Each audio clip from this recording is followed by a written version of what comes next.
তারা খুশি, আমার আল্লাহ খুশি।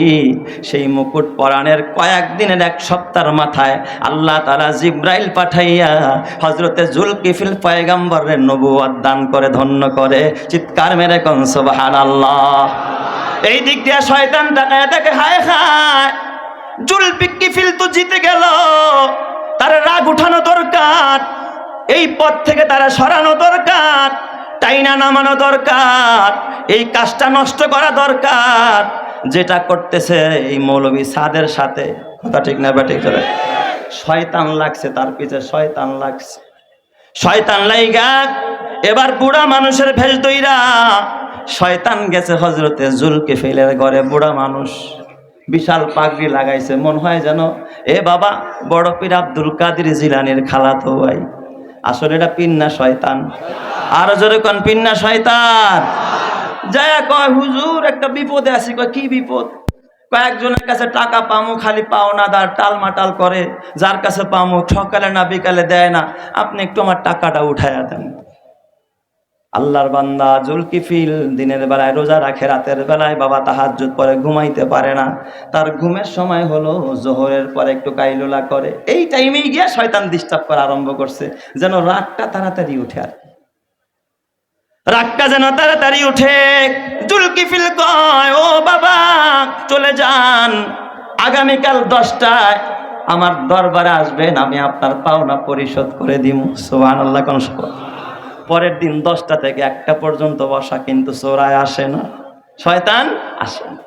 জুলকিফিল আবারও বাবা পরের দিন যখন আবার জোহরের পরে একটু কাইলুলা করছে, ওই সময় শয়তান আবার দরজার মধ্যে এসে ঠাস ঠাস বাড়ি আরম্ভ করছে। ও জুলকিফিল দরজা খোলো। মাত্র চোখটা লাইগা আসছে আর কি। সারা রাত যেই মানুষটা তাহাজ্জুদ করে ঘুমায় নাই, চিন্তা করেন এই সময় যদি কেউ ডিস্টার্ব করে তাহলে তো তারে কাঁচা খাওয়ার কথা, ঠিক না ভাই? ঠিক। ঠাস ঠাস বাড়ি দরজা খুলেন। জুলকিফিল রাগ হয় না, দরজাটা খুইলা কয়, ভাইজান গতকাল তো আপনার জন্য জোহর পর্যন্ত অপেক্ষা করলাম, আপনি তো আসলেন না, বুঝছি মনে হয় ব্যস্ত ছিলেন এই জন্য আসতে পারেন নাই। নিজেই কয়া দেয়, হ্যাঁ বড় ব্যস্ত ছিলাম, আসতে পারি নাই। আপনি বিচার করেন, কয় আগামীকাল আসবেন। আগামীকালও আবার বসা, সকাল থেকে জোহর পর্যন্ত আসে না। দ্বিতীয় দিন আবারও ডিস্টার্ব। জুলকিফিল ডাক দিয়া কয়, বিবি গো খবরদার খবরদার, তৃতীয় দিন যদি কেউ আইসা বাদ জোহর আমার দরজায় আওয়াজ দিতে চায়, তারে বলবা পরে আসো, এখন সময় নাই, দরজায় আওয়াজ দেবা না। বিবি যখন বাধা হয়ে দাঁড়াইছে, দরজায় আওয়াজ দেয় না, ওই দিক দিয়া জানালার ফাঁক দিয়া শয়তান ভিতরে প্রবেশ করছে। ঢুইকা এবার মাথার কাছে গিয়া জোরে জোরে থাপড়ানি আরম্ভ করছে খাটের মধ্যে। বলেন এই অবস্থায় মনে হয় যেন মাথাটা ফেটে যাবে।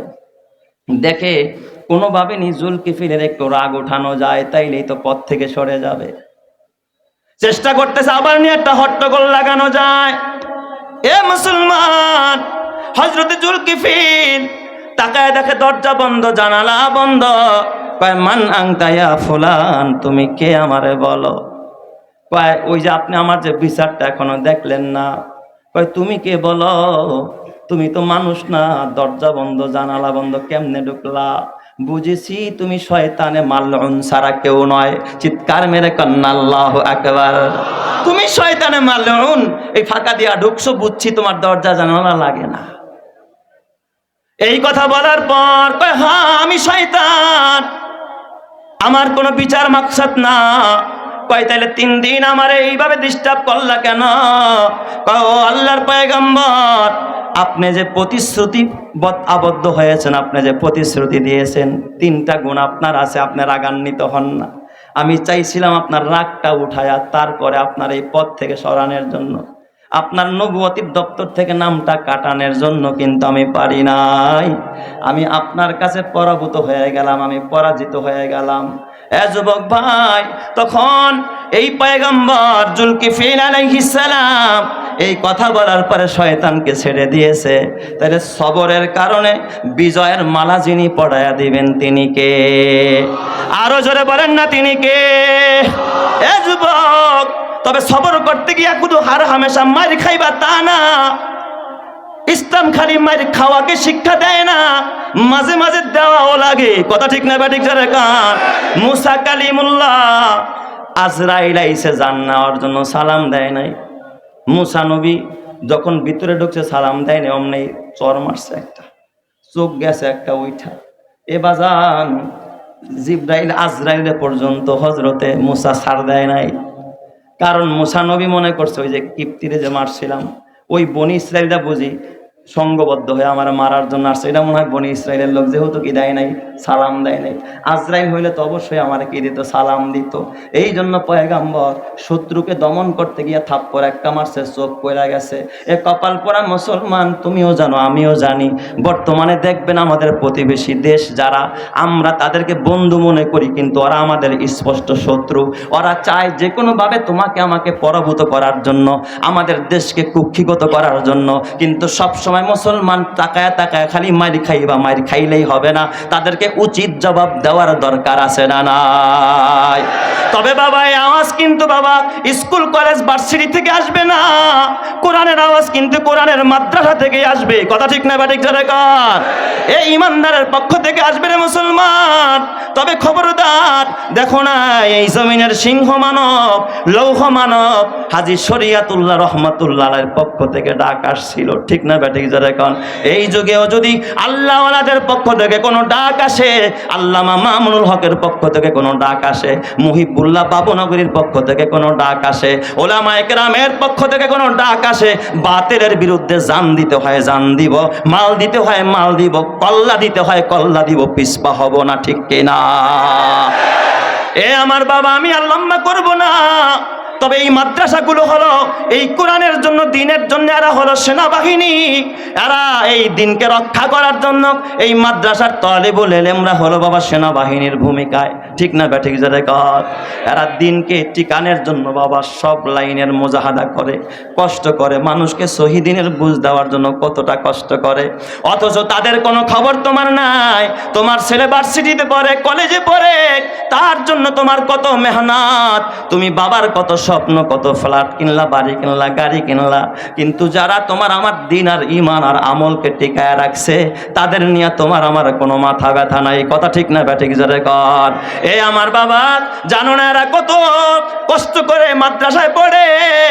এই যে আমাদের পার্শ্ববর্তী মাদ্রাসা, যেই মাদ্রাসা জামিয়াতুস সুন্নাহ থেকে আমি পড়াশোনা করেছি, আজকে মাদ্রাসার এক ওস্তাদ, আমার প্রবীণ ওস্তাদ, আমার ভাইরা ভাই, একটা মেসেজ দেখাইতেছিলেন মোতাওয়াল্লি সাহেবের, বাদশা মিয়া, হাজী বাদশা মিয়ার তো আপনার সবাই চেনেন।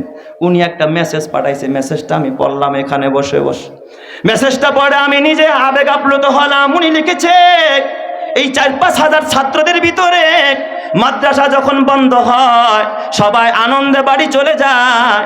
কিছু এতিম বাচ্চা আছে যার মা নাই, বাবা নাই, যার ঘর নাই, বাড়ি নাই, অসহায় বাচ্চা আছে, ওরা ঘরে যাইতে পারে না, বাড়ি যাইতে পারে না। হুজুরদেরকে নির্দেশ দিয়েছেন এদের প্রতি বিশেষ নজর দিবেন। এ আমার বাবা, তুমি তো জানো না ওই বাবার জীবন কত ধন্য, ওই মায়ের জীবন কত ধন্য, যেই বাবার যেই মা এই কোরআনওয়ালাদের খেদমত করে।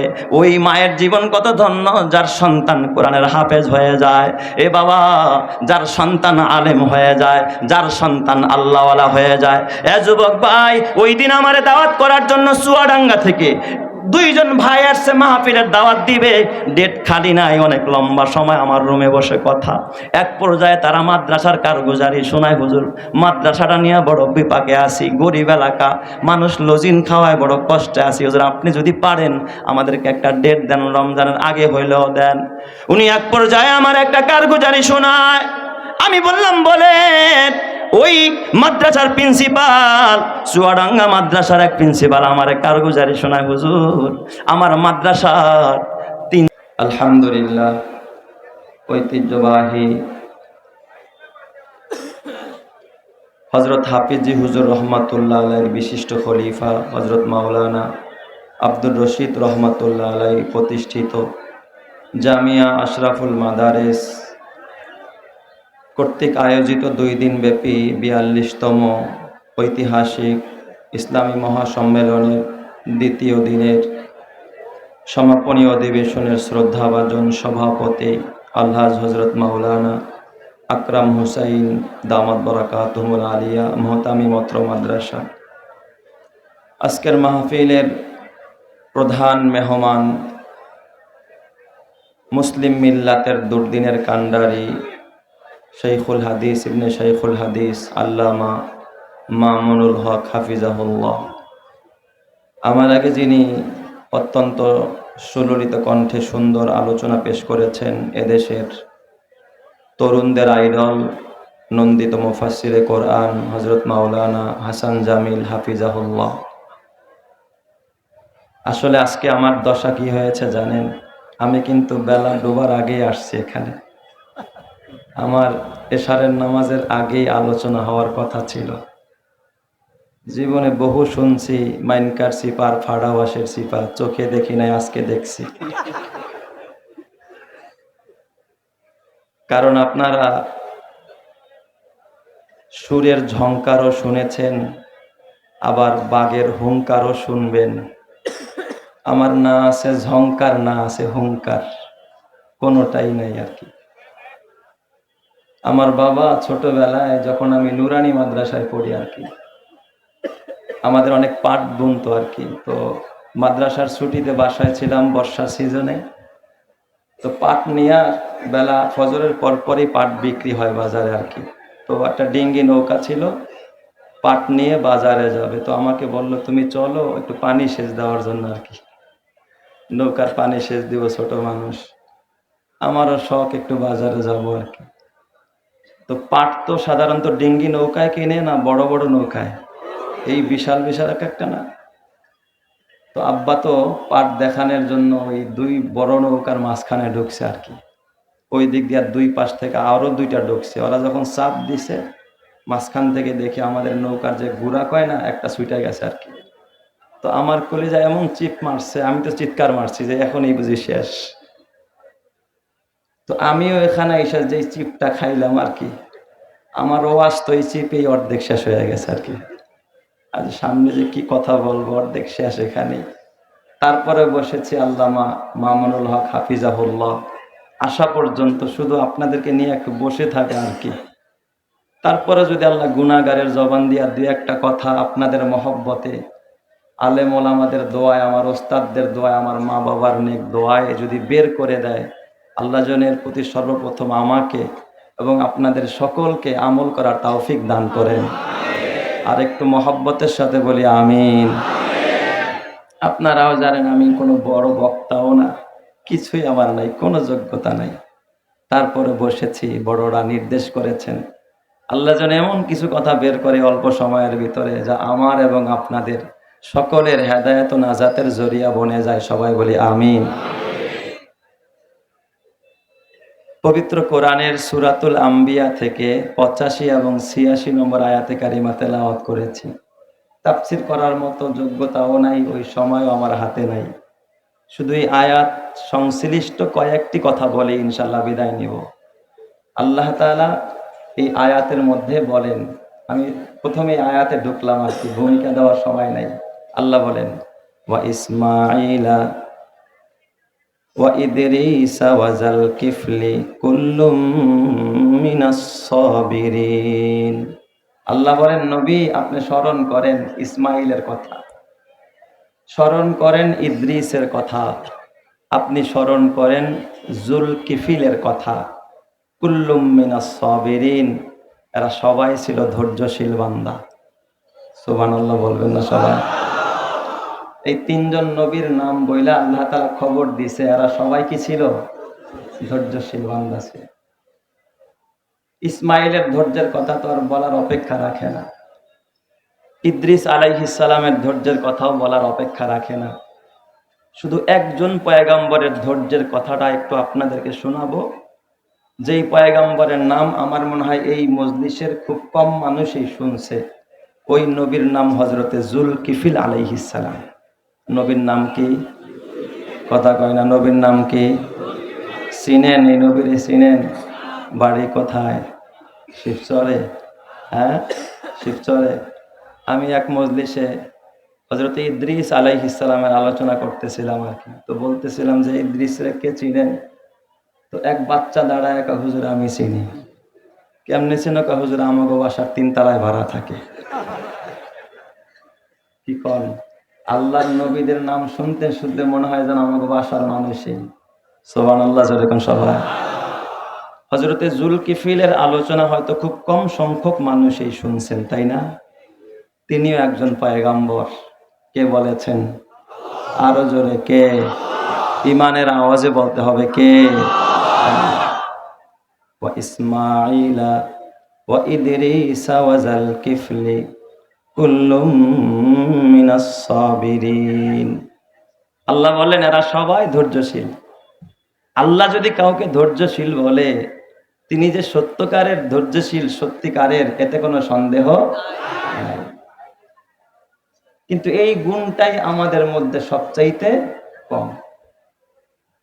আমি আপনাদের সাধারণ মানুষরে বলি না, আমাদের আলেম ওলামাদের মধ্যে এটা কম। ধৈর্য নাই, সবর নাই। তো এই জুলকিফিল আলাইহিস সালাম কেমন ধৈর্যশীল বান্দা ছিলেন, ওনার শানে আল্লাহ তাআলা এর পরে বলতেছে, পরের আয়াতে, ও আদখালনাহুম ফি রাহমাতিনা। এই পয়গম্বরদেরকে আমি আল্লাহ আমার রহমতের বলায়ে, আমার রহমতের চাদরের মধ্যে আমি বেষ্টন করে রেখেছি। সুবহানাল্লাহ। ওয়া আদখালনাহুম ফি রাহমাতিনা। আল্লাহ বলেন এদেরকে আমার রহমতের এহাতার ভিতরে, বলয়ের ভিতরে আমি আল্লাহ বেষ্টন করে রেখেছি। শুধু বেষ্টন করছি তা না, এরপর আল্লাহ কি বলে? কুল্লুম মিনাস সালিহিন। এরা সবাই ছিল সৎকর্মশীল বান্দা, এরা ছিল সালেহীন, এরা ছিল নেককার। যেরকম আল্লাহু আকবার। তাহলে এই পয়গম্বরদের ভিতরে হযরতে জুলকিফিল আলাইহিস সালাম, এই 3 জন পয়গম্বরের ব্যাপারে আল্লাহ তাআলা এই কথাগুলো বললেন। তার মানে হযরতে জুলকিফিল আলাইহিস সালাম ধৈর্যশীল ছিলেন এবং তাকে আল্লাহ রহমতের চাদরে আবৃত করে রেখেছেন এবং তাকে আল্লাহ তাআলা সালেহীনদের অন্তর্ভুক্ত করেছেন। সুবহানাল্লাহ। আবার আল্লাহ তাআলা সূরা সাদের 48 নম্বর আয়াতে হযরতে জুলকিফিল সম্পর্কে আরেকটা খবর দিয়েছেন। আল্লাহ বলেন ওয়াজকুর ইসমাঈলা ওয়া ইদরিসা। আল্লাহ তাআলা বলেন ওয়াজকুর ইসমাঈলা ওয়াল ইয়াসা ওয়া যালকিফলি ওয়া কুল্লুম মিনাল আখিয়ার। হে নবী, আপনি কিতাবের মধ্যে ইসমাঈলের আলোচনা করেন এবং আল ইয়াসা, আলিফ লাম ইয়া সিন আইন, আল ইয়াসা আলাইহিস সালামের আলোচনাও করেন এবং জুলকিফিলের আলোচনাও করেন, কারণ এরাই ছিল আমার শ্রেষ্ঠদের অন্তর্ভুক্ত, এরাই ছিল আমার নির্বাচিত বান্দাদের অন্তর্ভুক্ত। সুবহানাল্লাহি ওয়া বিহামদিহি। তাহলে এই আয়াত থেকেও বোঝা যায় হযরতে জুলকিফিল আলাইহিস সালামকে যিনি নির্বাচন করেছেন তিনি কে? আল্লাহ যদি কাউকে নির্বাচন না করে, সে কোনোদিন নির্বাচিত হতে পারে না। এই যে আপনারা যারা এখানে এসেছেন, আপনাদেরকেও নির্বাচন করেছেন কে? আর যারা আসে নাই তাদেরকেও যিনি নির্বাচন করেন নাই তিনি কে? আল্লাহ। এই জন্য আপনারা এখানে এসে খুশি না বেজার? খুশির আওয়াজ আসতে হয় না জোরে হয়? তাহলে একটু মন প্রাণ উজাড় করে, আকাশ বাতাস মুখরিত করে আল্লাহর শুকরিয়া আবারও আদায় করে বলি আলহামদুলিল্লাহ। নারায়ে তাকবীর, নারায়ে তাকবীর। আল্লাহ তুমি আমার সব ভাইদেরকে কবুল করো, জোরে কান আমিন। এই জুলকিফিল আলাইহিস সালামের আগের পয়গম্বর ছিলেন আল ইয়াসা আলাইহিস সালাম। উনি যখন বার্ধক্যে উপনীত হলেন, ওনার কোনো ছেলে নাই যে তাকে আল্লাহ তাআলা নবুয়ত দেয় নাই, বা তার পরবর্তী নবী কে হবে এটা আল্লাহ তাআলা বলে দেন নাই, নির্ধারণ করেননি। তো জুলকিফিল আলাইহিস সালামের আগে যিনি নবী হযরতে আল ইয়াসা আলাইহিস সালাম, এই আল ইয়াসা আলাইহিস সালামের দ্বীনের উপরে, ধর্মের উপরে যিনি ঈমান এনেছেন একটি যুবক, তার নাম হযরতে জুলকিফিল আলাইহিস সালাম। এই জুলকিফিল আলাইহিস সালাম একদিন মজলিসে বসা হযরতে আল ইয়াসা আলাইহিস সালামের। আল ইয়াসা আলাইহিস সালাম উনি মজলিসে বসে তার উম্মতদেরকে হেদায়েতের কথা বলতেছিলেন, পাশাপাশি তিনি একটা প্রস্তাব রাখলেন যে তোমাদের মধ্যে এমন কে আছো যে আমার পরবর্তীতে আমার রেখে যাওয়া এই আমানতের দায়িত্ব পালন করতে পারবে, ওহীর ধারক বাহক হবে, আমার পরবর্তীতে আমার রেখে যাওয়া এই অসম্পূর্ণ কাজগুলো এই উম্মতের মাঝে সম্পূর্ণ করবে, এমন কে আছো? এই কথা বলার সঙ্গে সঙ্গে ওই মজলিসের তরুণ ছিল হযরতে জুলকিফিল, তিনি হাত উঠায়া বললেন লাব্বাইক ওয়া সাদাইক ইয়া নবী আল্লাহ, ওগো আল্লাহর নবী, আমি জুলকিফিল রেডি আছি আপনার এই আমানত রক্ষা করার জন্য, আপনার এই অসমাপ্ত কাজ সমাপ্ত করার জন্য। জোরে কোন সুবহানাল্লাহ। দাঁড়ায় গেছে হযরতে জুলকিফিল। হযরত আলিয়াসা ডাক দিয়া বললেন, এই তরুণ তোমার নাম কি? কয় আমার নাম জুলকিফিল। কয় শোনো, আমি যার তার কাছে কিন্তু আমার আমানত আমি রাখবো না। আল্লাহর দেওয়া আমানত, নবুয়তের আমানত, ওহীর ধারক বাহক কিন্তু আমি সকলকে বানাবো না। আমি এমন একটা ব্যক্তিকে নির্বাচন করতে চাই যার ভিতরে 3টা গুণ থাকবে। সুবহানাল্লাহ, জোরে কোন সবাই। যদি 3 গুণের অধিকারী এই মজলিসে কেউ থাকো, সে হাত নাড়াও, সে সাড়া দাও। আমি তাকেই তার যোগ্যতা অনুযায়ী এই দায়িত্বটা অর্পণ করব। জোরে কোন সুবহানাল্লাহ। হযরতে জুলকিফিল আলাইহিস সালাম ডাক দিয়া বললেন, ও আল্লাহর পয়গম্বর, আপনি বলেন আপনার সেই 3টা শর্ত কি, যেই 3টা শর্ত পালন করলে আপনি এই দায়িত্ব আমাকে দিবেন বা যাকে খুশি তাকে দিবেন। হযরতে আলিয়াসা বললেন, ওই 3 দায়িত্বের ভিতরে 1 নম্বরের দায়িত্ব হলো ওই মানুষটা এমন হতে হবে যেই মানুষটা কোনোদিন দিনের সিয়ামকে তরক করে নাই। সারা বছর যে রোজা রেখেছে, আল্লাহু আকবার, জোরে কোন সবাই। সারা বছর কি রেখেছে? রোজা রেখেছে। এমন একজন মানুষ আমি চাই যে সারা বছর রোজা রেখেছে। আপনারা বলেন, সারা বছর রোজা রাখা সহজ না কঠিন? ইমানের আওয়াজে বলেন, সহজ না কঠিন? এই পৃথিবীর ভিতরে আফজালুস সিয়াম যিনি পালন করতেন, হযরতে দাউদ আলা নবিয়িনা আলাইহিস সালাম, একদিন রোজা রাখতেন আর একদিন রোজা তরক করতেন। একদিন রোজা রাখতেন আর একদিন খাইতেন, পরের দিন রোজা রাখতেন, এর পরের দিন খাইতেন। একদিন রোজা আর একদিন ইফতার, এইভাবে রোজা রেখেছেন হযরতে দাউদ পয়গম্বর। আর একজন পয়গম্বর সারা জনম জনম বালেগ হওয়ার পরে, প্রাপ্ত বয়স হওয়ার পরে যিনি সারা জিন্দেগি রোজা রেখেছেন, তার নাম হযরতে জুলকিফিল। চিৎকার মেরে কন্না আল্লাহু আকবার। এ বাবা, রোজাদারকে সবচেয়ে বেশি পছন্দ করেন যিনি, তিনি কে? এই জন্য আমার নবী তার জন্মের দিনে প্রতি সোমবার রোজা রাখতেন। আমার নবী প্রত্যেক জুমা, এ বাবা, বৃহস্পতিবার রোজা রাখতেন, কারণ সোমবার নবীজির জন্ম হয়েছে। তাহলে নবীজির জন্ম বার্ষিকী পালন করছেন। এটা কি বছরে একবার না প্রতি সপ্তাহে? আরো জোরে কোন, বছরে একবার না প্রতি সপ্তাহে? আল্লাহর নবী কি খায়া, এ বাবা, খায়া তারপরে জন্মদিন পালন করেছেন না রোজা রাইখা? এই যুগে যারা এ বাবা নবীর জন্মবার্ষিকী পালনের নামে, ঈদে মিলাদুন নবীর নামে যারা জনমের খাওয়া খায়, যারা জিলাপির বন্যা বাওয়ায়, যারা জিলাপির দাম মার্কেটে বাড়ায় দেয়, বুঝতে হবে ওরা আশেকে রসুল না, ওরা আশেকে জিলাপি। কথা ঠিক কিনা? নবীজি বৃহস্পতিবার রোজা রাখতেন। কারণ কি? আল্লাহর নবীকে জিজ্ঞাসা করো, গো নবীজি, বৃহস্পতিবার কেন রোজা রাখেন? নবীজি বলেন, তোমাদের আমল নামা প্রত্যেক বৃহস্পতিবার রবের কাছে পেশ করা হয়।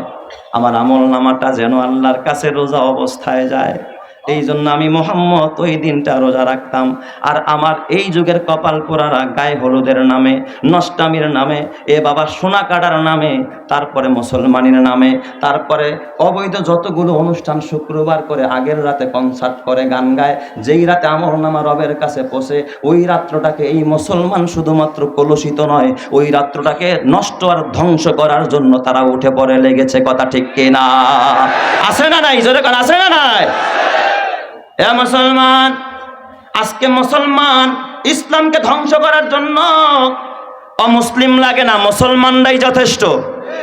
ঠিক বললাম না? ঠিক বললাম? দেখেন না, এই যে নিজের খাহাসকে পুরা করার জন্য, নিজের নেতৃত্বের খাহেস পুরা করার জন্য যারা দাওয়াতি এই কাফেলাকে যারা কলুষিত করার জন্য, দাওয়াতি এই মিশনটাকে বন্ধ করার জন্য, যারা পদের লোভী, এ বাবা অটো আমির হয়ে যারা বসে আছে নিজের ইমারতকে ঠিকানের জন্য, সন্ত্রাসী কর্মকাণ্ড চালাচ্ছে। কথা ঠিক না ঠিক? যারা এখন সন্ত্রাসী কর্মকাণ্ড চালাচ্ছে। গতকালকেও দেখেছি আল্লামা নজরুল ইসলাম কাসিমের মাহফিলেও তারা সন্ত্রাসী কর্মকাণ্ড চালিয়ে মাহফিলকে পণ্ড করে দিয়েছে। ওরা লাঠি সোটা নিয়ে কাকরাইল দখল করতে চেয়েছে। মুসলমান বুঝতে হবে, এদের ইসলামী দাওয়াত আসল উদ্দেশ্য নয়, ওলামায়ে কেরাম ইসলামকে দমন করাই উদ্দেশ্য। তাদেরকে উচিত জবাব দিতে হবে। ঠিক কিনা? যারা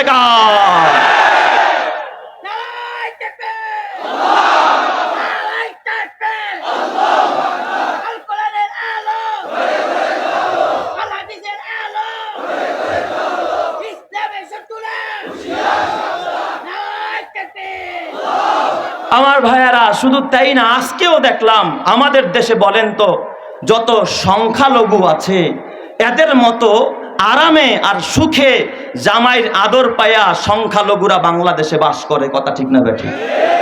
কোথাও সংখ্যালঘুরা নির্যাতিত হয়েছে? কোনো হিন্দু ভাই নির্যাতিত হয়েছে? কোনো খ্রিস্টান নির্যাতিত হয়েছে? কোনো বৌদ্ধরা নির্যাতিত হয়েছে? কিন্তু আজকের তাজা খবর, আপনারা মাদারীপুরবাসী হয়তো অনেকেই জানেন না, আজকের খবর সেই মাদারীপুরে হিন্দু বৌদ্ধ ঐক্য তারা সকলেই মিলে নাকি মুসলমানদের উপরে তারা একযোগে হামলা চালিয়েছে।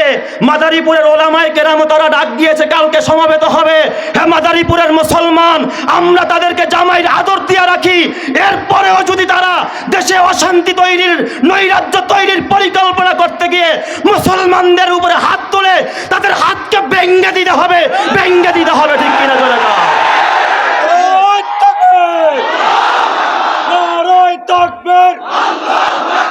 ইসলামের শত্রুরা, আলেম ওলামার শত্রুরা,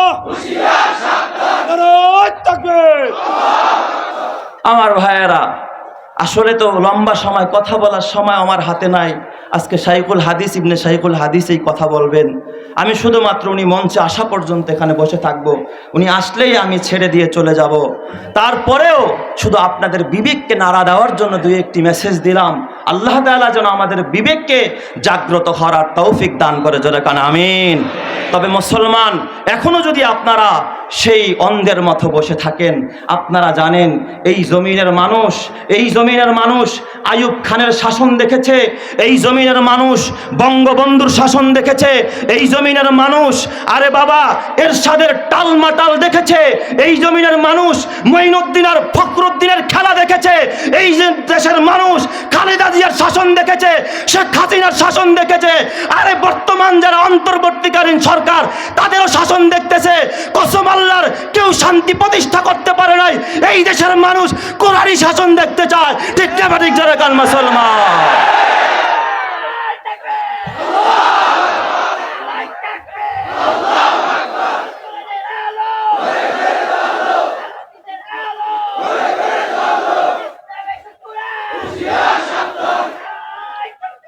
ভাইরা আমার, হযরতে জুলকিফিলের কথা বলতেছিলাম।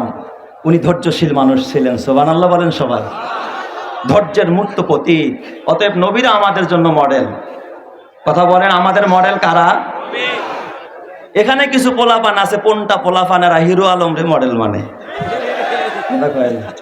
কেউ বা শাহরুখ খান, কেউ বা আমির খান, কেউ বা সাকিব খান। কথা কয় না? কেউ বা নায়িকা, কেউ বা গায়িকা। কসম আল্লাহর, এই জমিনের মানুষ যতদিন নবী মুহাম্মদুর রাসূলুল্লাহকে মডেল না মানবে, এই জমিনে কোনোদিন শান্তি প্রতিষ্ঠা হবে না। ঠিক না বা ঠিক? জোরে কাল।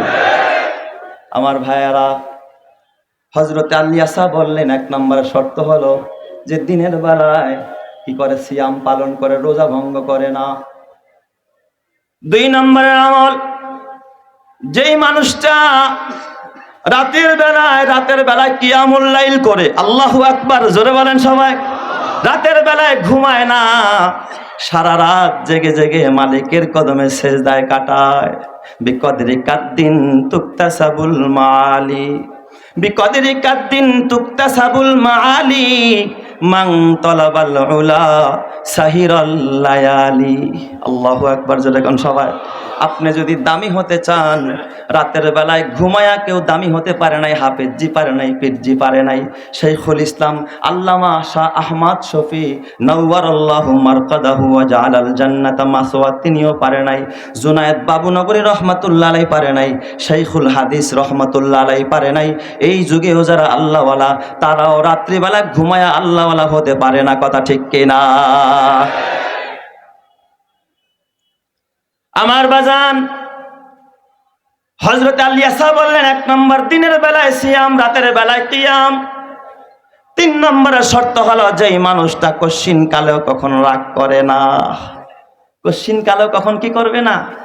রাগ করবে না, কখনো রেগে যাবে না, তার কখনো রাগ উঠবে না।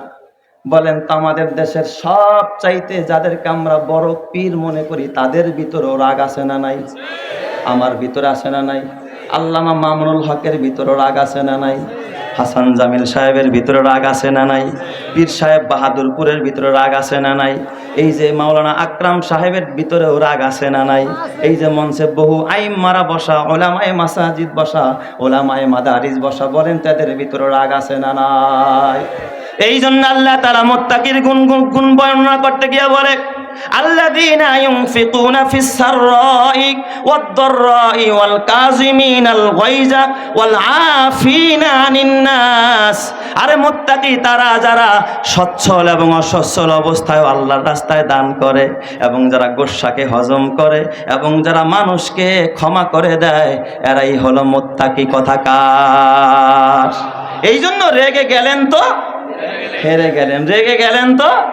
আল্লাহ নবী কয় লাইসা শাদীদু বিসুরআ ইন্নামাশ শাদীদুল্লাযীনা ইয়ামলিকু নাফসাহু ইনদাল গযাব। কয় আরে শুধুমাত্র কুস্তিতে লড়াই করে বিজয় হওয়ার নাম বিজয়ী না। যেই ব্যক্তি রাগের সময়, গোস্বার সময় নিজেকে কন্ট্রোল করতে পারে, সেই সবচেয়ে বড় বীর পাহলোয়ান কথাকার। রহমাতে আলমের কথা, এ যুবক ভাই তোর হাতে পায়ে ধরে বলা যায়, এই যে তিনটা শর্ত আল্লাহ আলাইহিস সালাম দিলেন, বলেন তো শর্ত তিনটা ছোট না অনেক বড়? এক নম্বরে দিনের বেলায় রোজা রাখতে হবে, রাতের বেলায় তাহাজ্জুদ পড়তে হবে। 3 নম্বর হলো রাগ করা যাবে না, জীবনেও গোস্বা করা যাবে না। হযরতে আলিয়াসা বললেন এই গুণগুলো কার ভিতরে আছে? হযরতে জুলকিফিল লাফ দিয়ে দাঁড়ায়া ডাক দিয়া বলে, ও পয়গম্বর আপনি কি বলেন এই গুণ ভবিষ্যতে অর্জন হবে? তা না, আমি জুলকিফিলের এই গুণ বালেগ হওয়ার পরে, আপনি তো জানেন না বালেগ হওয়ার পরে এই 3টা কাজ কখনো আমার দ্বারা লঙ্ঘিত হয় নাই। চিৎকার মেরে কন্না আল্লাহু আকবার। হার লাহজা হে মুমিন কি না ঈশান না ইয়ান, हर लहजा है मोमिन की ना ईशान ना ईआन, गुफ्तार में किरदार में अल्लाह की बुरहान, गुफ्तार में किरदार में अल्लाह की बुरहान, गफ्फारियों क़हारियों कुद्दूस व जबरूत, ये 4 अनासिर हो तो बनता है मुसलमान, ये 4 अनासिर हो तो बनता है मुसलमान। उल्फत में बराबर के वफा हो के जफा हो, उल्फत में बराबर के वफा हो के जफा हो, हर चीज़ में लज्जत है अगर दिल में मज़ा हो, हर चीज़ में लज्जत है अगर दिल में मज़ा हो। जोरे जोरे कन्ना अल्लाहु अकबर।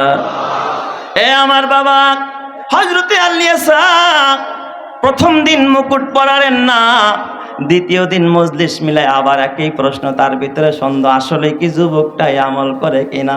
পরের দিন প্রশ্ন করলে দেখে আবার জুলকিফিল দাঁড়ায়া যায়।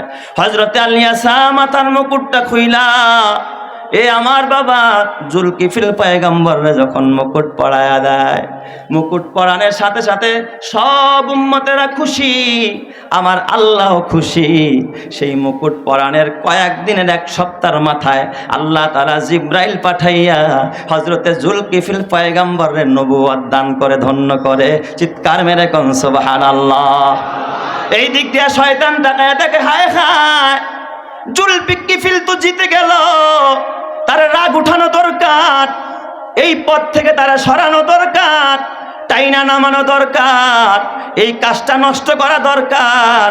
যেটা করতেছে এই মৌলবী সাদের সাথে, কথা ঠিক না ব্যাটিক চলে, শয়তান লাগছে তার পিছে, শয়তান লাগছে, শয়তান লাইগা এবার বুড়া মানুষের ভেষ দইরা শয়তান গেছে হযরতে জুলকিফিলের ঘরে। বুড়া মানুষ, বিশাল পাগড়ি লাগাইছে, মন হয় যেন এ বাবা বড় পীর আব্দুল কাদের জিলানীর খালাতো ভাই। আসলে এটা পীর না শয়তান? আর জোরে কোন পীর না শয়তান? যায় কয় হুজুর একটা বিপদে আছি। কয় কি বিপদ? কয়েকজনের কাছে টাকা পামু, খালি পাওনাদার টালমাটাল করে, যার কাছে পামু সকালে না বিকালে দেয় না, আপনি একটু আমার টাকাটা উঠাইয়া দেন। আল্লাহর বান্দা জুলকিফিল দিনের বেলায় রোজা রাখে, রাতের বেলায় বাবা তাহাজ্জুদ পরে ঘুমাইতে পারে না। তার ঘুমের সময় হলো জোহরের পরে একটু কাইলুলা করে। এই টাইমেই গিয়া শয়তান ডিস্টার্ব করা আরম্ভ করছে, যেন রাগটা তাড়াতাড়ি উঠে, আর রাগটা যেন তাড়াতাড়ি উঠে। জুলকিফিল কয়, ও বাবা চলে যান, আগামীকাল 10টায় আমার দরবারে আসবেন, আমি আপনার পাওনা পরিশোধ করে দিব। সুবহানাল্লাহ। কোন পরের দিন 10টা থেকে 1টা পর্যন্ত বসা, কিন্তু চোরায় আসে না, শয়তান আসে না। জুলকিফিল আবারও বাবা পরের দিন যখন আবার জোহরের পরে একটু কাইরুলা করছে, ওই সময় শয়তান আবার দরজার মধ্যে এসে ঠাস ঠাস বাড়ি আরম্ভ করছে। ও জুলকিফিল, দরজা খোলো। মাত্র চোখটা লাইগে আসছে আর কি। সারা রাত যেই মানুষটা তাহাজ্জুদ করে ঘুমায় নাই, চিন্তা করেন এই সময় যদি কেউ ডিস্টার্ব করে তাহলে তো তারে কাঁচা খাওয়ার কথা, ঠিক না ভাই? ঠিক। ঠাস ঠাস বাড়ি দরজা খুলেন। জুলকিফিল রাগ হয় না, দরজাটা খুইলা কয়, ভাইজান গতকাল তো আপনার জন্য জোহর পর্যন্ত অপেক্ষা করলাম, আপনি তো আসলেন না। বুঝছি মনে হয় ব্যস্ত ছিলেন, এই জন্য আসতে পারেন নাই। নিজেই কয়া দেয়, হ্যাঁ বড় ব্যস্ত ছিলাম, আসতে পারি নাই। আপনি বিচার করেন, কয় আগামীকাল আসবেন। আগামীকালও আবার বসা, সকাল থেকে জোহর পর্যন্ত আসে না। দ্বিতীয় দিন আবার ডিস্টার্ব। জুলকিফিল ডাক দিয়া কয়, বিবি গো খবরদার খবরদার, তৃতীয় দিন যদি কেউ আইসা বাদ জোহর আমার দরজায় আওয়াজ দিতে চায় তারে বলবা পরে আসো, এখন সময় নাই, দরজায় আওয়াজ দেবা না। বিবি যখন বাধা হয়ে দাঁড়াইছে, দরজায় আওয়াজ দেয় না, ওই দিক দিয়া জানালার ফাঁক দিয়া শয়তান ভিতরে প্রবেশ করছে। ঢুইকা এবার মাথার কাছে গিয়া জোরে জোরে থাপড়ানি আরম্ভ করছে খাটের মধ্যে। বলেন এই অবস্থায় মনে হয় যেন মাথাটা ফেটে যাবে।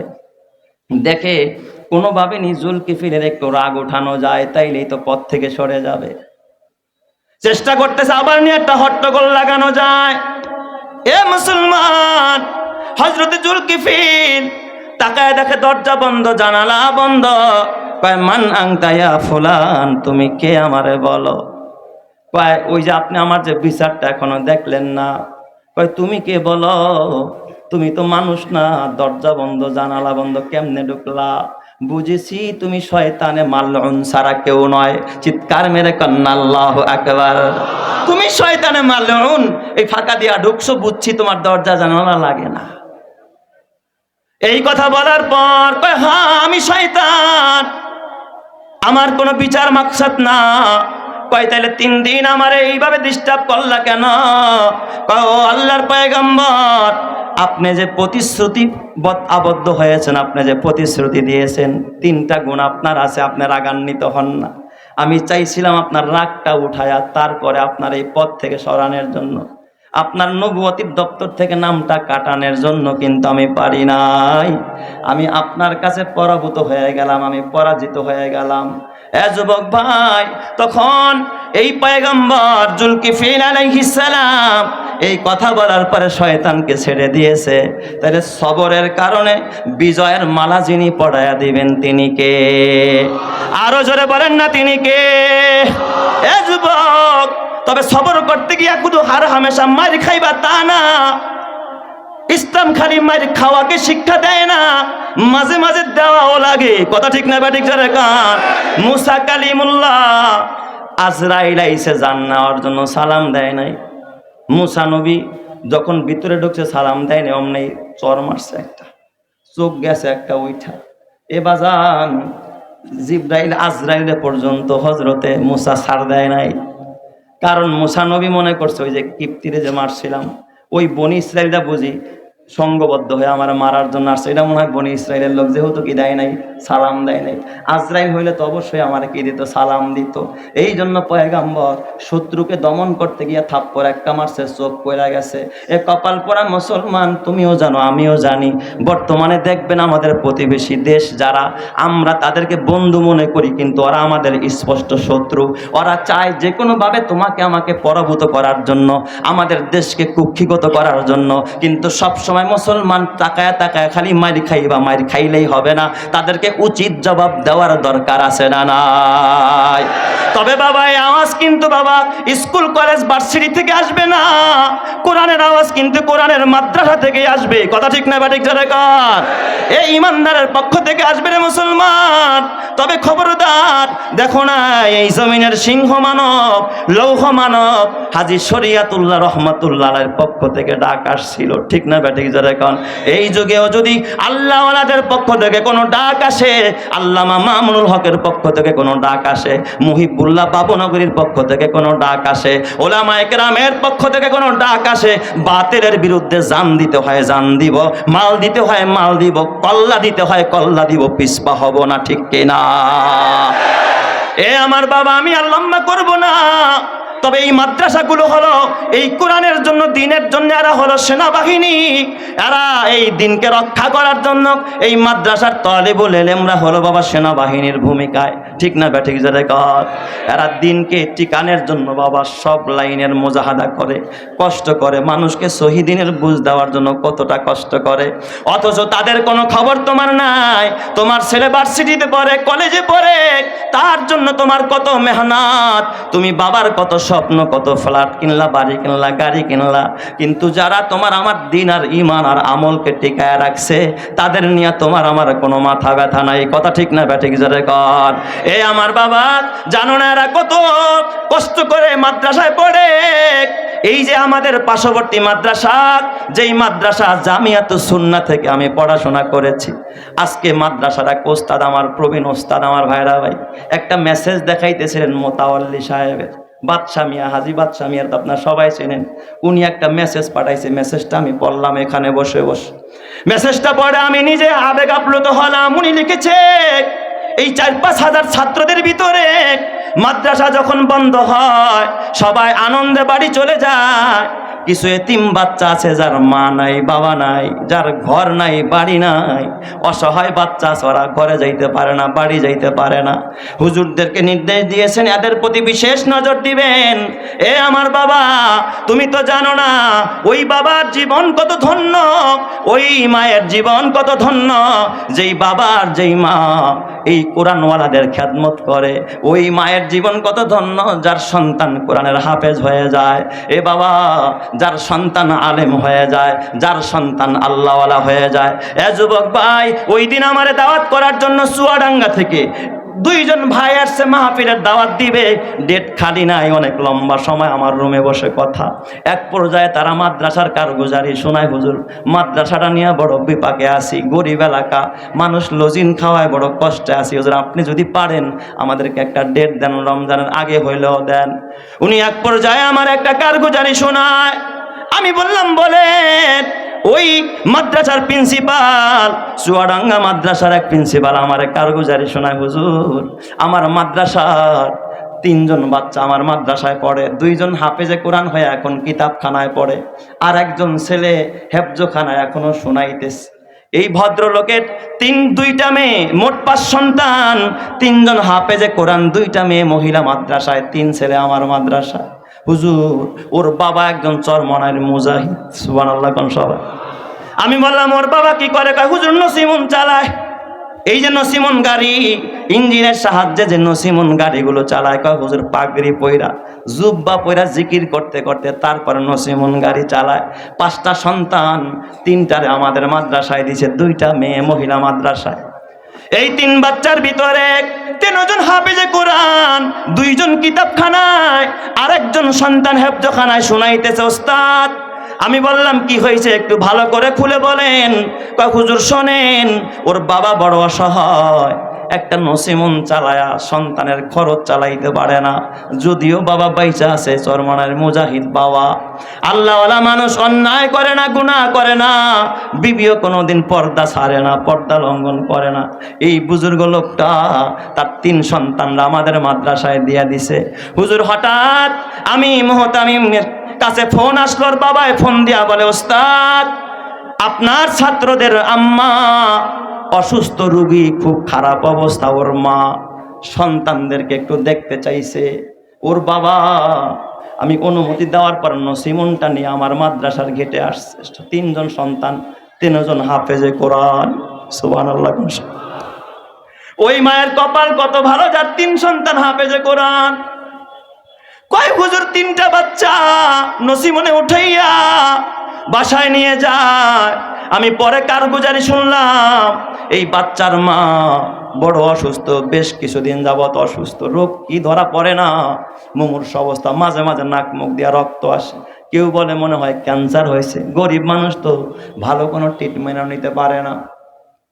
এই বাচ্চা তিনটা মাদ্রাসায় বাসায় যাওয়ার পর মা তিনজন হাফেজে কোরআনের হাত ধইরা তিনটা সন্তানের বুকে জড়ায়া ধরে, আব্বা আমি মায়ের মনের আশা পুরা হয়ে গেছে। আমি মা দুনিয়ায় নাকের ফুল চাই নাই, কানের দুল চাই নাই, গলার মালা চাই নাই, হাতের বালা চাই নাই। আমি মা চাইছি হাফেজে কোরআনের মা হয়ে নি কবরে যাইতে পারি। আমি মায়ের আশা পুরা হয়ে গেছে বাবা, মনে হয় আমি মার বেশি দিন বাঁচবো না। তোমরা তিন ভাই কোরআনের হাফেজ, এখন কিতাব খানায় পড়ো, বড় আলেম হইবা। বাবা গো, আমি মাকে কিন্তু তোমরা ভুলা যাইও না। বাবা আমার ডাক্তারের কাছে যাইতে ইচ্ছা হয় না, আমি মা তোমাদের কণ্ঠের একটু কোরআন শুনতে চাই। আমি মা এখন শুয়ে পড়বো, তোমরা আমার পাশে বসে একটু কোরআন শোনাও। তিনজন সন্তান, দুই পাশে দুইজন, বড় ছেলেটা মাথার কাছে। বড় জনে সূরাতুর রহমান তেলাওয়াত আরম্ভ করলেন, ডাইনের ছেলেটা সূরা ইয়াসিন, বামে যেই ছেলেটা বসাও সূরায়ে এ বাবা মুলক পড়া আরম্ভ করে দিলেন। এদিক দিয়ে মা শুয়া শুয়া কোরআনের তেলাওয়াত শুনতেছে। সন্তানরা বলে কিছুক্ষণ পর হঠাৎ তাকায় দেখি আমার মার চোখ লাগি আসছে, বুঝলাম মায় মনে হয় ঘুমায়া গেছে। এই দিক দিয়ে আমরা সূরা খতম করতে না করতে দেখি আমার মা ওই ঘুমের ভিতরে চিরনিদ্রায় শায়িত হয়ে গেছে। এ আমার বাবা হাফেজে কোরআনের মা, তিন সন্তান তেলাওয়াত করে, আর তেলাওয়াত শুনতে শুনতে যেই মায়ের জান কবজ হয়, এই মায়ের জীবন কত ধন্য। এ বাবা ওই মুহতামিম সাহেব কাঁদে আর ডাক দিয়া, ওস্তাদ ওর মায়ের কবরটা জিয়ারত করার জন্য প্রতিদিন ওরা তিন ভাই ভাগ করে এক একজন এক একদিন ফজরের পরে গিয়া সূরা ইয়াসিন পড়ে। আরে ওই বাবার জীবন ধন্য, ওই মায়ের জীবন ধন্য, যেই মায়ের কবরের পাশে সন্তান প্রতিনিয়ত সূরা ইয়াসিন পড়ে। এ বাবা নিজে আলেম হতে পারলা না, সন্তানরে আলেম বানাইতে পারলা না, আলেমের সাথে সম্পর্ক করতে পারলা না। সম্পর্ক করে কবরে যাও, আশরাফুল মাদারেস থেকে দলে দলে ছাত্ররা গিয়া সূরা ইয়াসিন পড়বে, দোয়া করবে। তোমার হাতে পায়ে ধরা বলি রে বাবা, এ যুবক দুনিয়ায় থাকতে পারবা না, কবরে যেতেই হবে। কিন্তু হাফেজে কোরআনের মা হইয়া কবরে যাও, বাবা হইয়া কবরে যাও, হাফেজে কোরআনের খেদমত কইরা তারপরে কবরে যাও। তোমার কবরটাকে জান্নাতের বাগান বানাবেন যিনি, তিনি কে? এ আমার বাবা, এই মাদ্রাসায় শুনলাম হেফজখানার জন্য, এই হাফেজে কোরআনদের জন্য আপনারা তো প্রতি বছর মন প্রাণ উজাড় করে দেন। এই বছরও হেফজখানাটাকে বড় করতে চায় হাফেজে কোরআনদের জন্য। বাবা ভবন করা হচ্ছে, নির্মাণ কাজ চলমান, দেখা যায় যাওয়ার সময় লক্ষ লক্ষ টাকা লাগে বাবা নির্মাণে। যদি এখানে কোনো আল্লাহর বান্দা পারেন যে হেফজখানা করার জন্য, এই ঘরের কলম করার জন্য, ইনশাআল্লাহ আমি 1 টন রড দিব। দিল থেকে দোয়া করবো, আল্লাহ তাআলা আপনার জন্য জান্নাতের কলমের ব্যবস্থা করবে। আল্লাহ তাআলা নিজের কুদরতি হাতে আল্লাহ তাআলা আপনাকে ডান হাতে আমলনামা দিবে, হাউজে কাউসারের পানি পান করাবে, আমার আল্লাহ নবীর সুপারিশ মিলাবে, আমার নবীর সাথেই জান্নাতি করবে। জোরে কান আমিন। কে পারবেন একজন ভাই 1 টন রড হাত তুলেন।